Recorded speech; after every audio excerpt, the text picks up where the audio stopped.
adults a lot. Since she started the karate lessons, she's just been so mellow, and she's really becoming more respectful.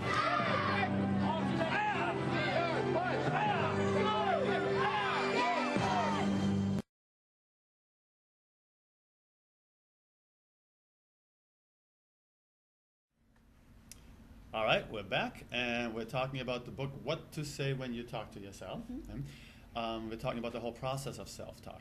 Now, one of the things that makes this sort of a difficult thing for a lot of people to use is because it feels strange at first. Yes, it does.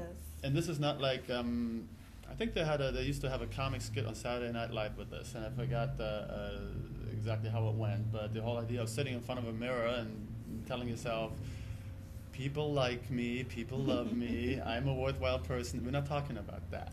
Okay? We're not talking about just positive affirmations.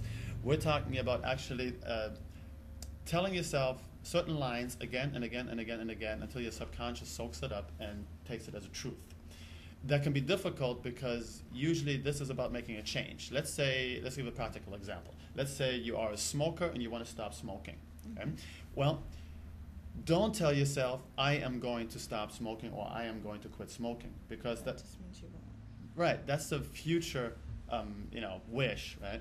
That even if your subconscious accepts it as truth, that you're giving yourself the message, okay, one day that will happen.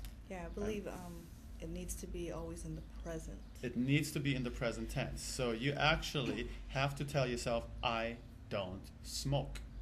So you could be sitting there holding a cigarette, smoking it, and you tell yourself, I don't smoke. I don't like smoking. I like being healthy. I like breathing fresh air. That could be, part of your self-talk.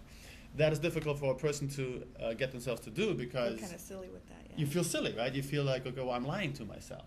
But true self-talk, that's what you do. At first, it is a lie because you haven't made that change yet. And you have, that's whatever, again, you're putting into that, your mind.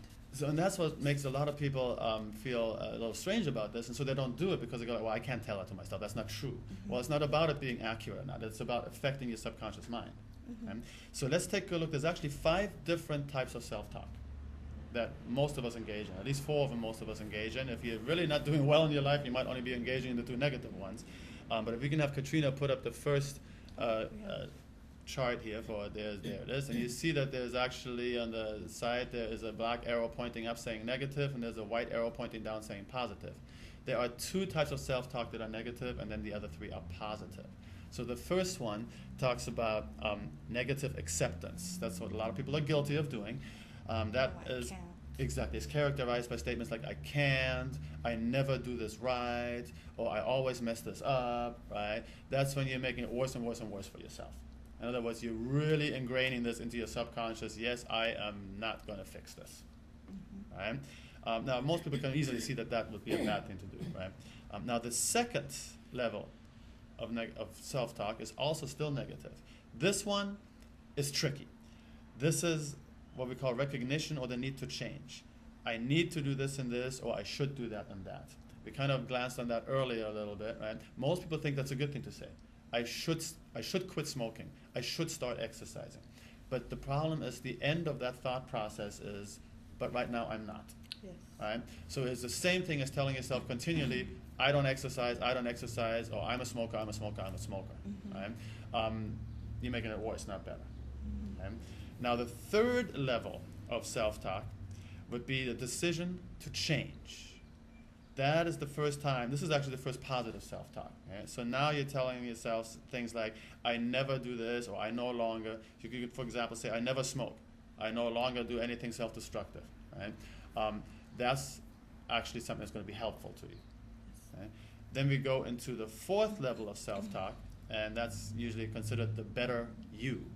And we actually have the 4th and the 5th level here simultaneously, which is fine. So this is where you're going, okay, I am not a smoker, or I am healthy, I am in control of my life, those kind of things, right? There is a 5th level we're not going to talk about too much today, but it's more of a universal, it's called universal affirmation, and the book will explain that quite in detail. Yeah. So the book is What to Say When You Talk to Yourself. very good book. I mean, Very good it's available at Barnes & Noble, Borders. It is available at Barnes & Nobles because of us, because we order about 30 or 40 of these every month. Yes, for our And students. so usually have some in stock.